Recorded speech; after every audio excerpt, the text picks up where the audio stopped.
Savannah City Manager Stephanie Cutter has her hands full. Her city has seen a summer shooting spree, and tensions with the county government have threatened the very structure of the Metro Police Department. Well, to get a handle on what shapes the management style of the woman who rules the city, we met her where the garbage trucks start their day. It also happens to be the place where her career took flight. Alyssa Hyman profiles Savannah City Manager. Tough questions. We bust till rain, sleet, snow. And we deal with snakes, we deal with critters. I mean, I know it's, that's our job, but we still deal with a lot. So we just want to know, the money. And tough answers. I'd rather not give you a raise than to lay you off. I'd rather you have a job. I'm not going to sugarcoat it or camouflage anything. That's the reality of it. City Manager Stephanie Cutter brought donuts and coffee to the sanitation crew on a Tuesday morning before they hit the streets. The night before, Louisville Road was a river after torrential rain. Last month saw 20 shootings in 19 days in the city, and that's all on her watch.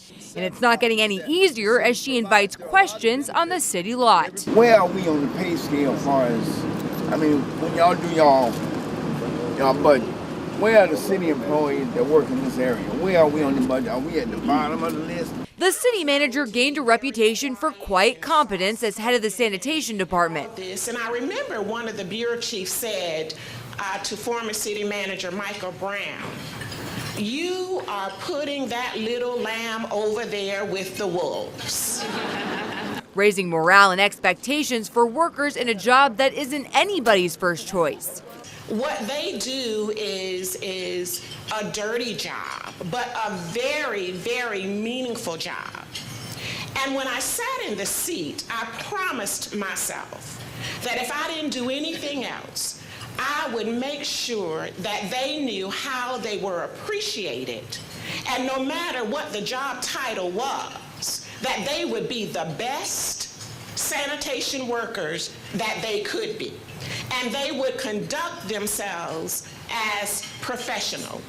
And you really do know what these guys go through here at the sanitation department. Yes. I believe any manager, regardless of what seat or what area of local government that you're in order for you to understand the needs of employees, you have to get out there and actually see what they go through. I talked with the city manager and asked for her resignation. Cutter was appointed unanimously following the fractious tenure of Rochelle Small-Toney. As interim and now permanent city manager, she began to build back morale and public confidence. Walking into that role was not a role that was easy. And I was able to step in, pick the task up, lead, and move forward. I've learned that, yes, I can be a lady. I can speak softly. But when I say what I say, I mean what I say. 40 years, over 40 years. Pushing 50 now. Pushing 50. 48. Preston Walltower, who's been with the city for almost 50 years, believes the city manager is up to the task. Ms. Cutter knows the in and out. She knows, how to run it, and she knows do's and don'ts. So, it's no problem. And mornings like this one pay dividends with the rank and file. We don't normally have, the top people to come down and talk to us. And like she said, she worked behind the truck too, so it's a good feeling that make you think that, somebody's up there and someone cares, But with a spate of shootings in recent months and a police department reeling from scandal, it's clear that the honeymoon period is over for city manager Cutter. It's been extremely difficult, I must say, but I'll never give up.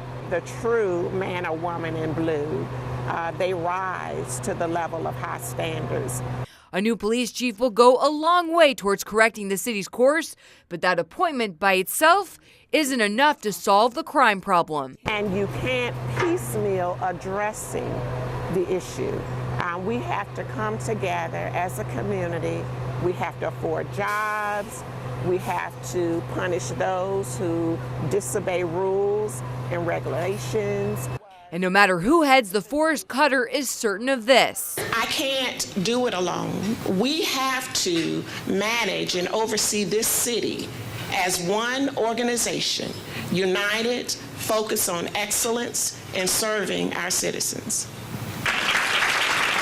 The original goal to name a new police chief was September 1st. If that's going to happen, a lot of things have to fall into place fast, and we'll stay on it. First Lieutenant Hank Brady almost lost his life in Afghanistan. You recognize that you're in really bad physical condition, but you just have to stop the negative thought patterns, focus on what's happening, and take care of the situation. We'll show you a very happy ending to his story. Ahead on WTOC Prime.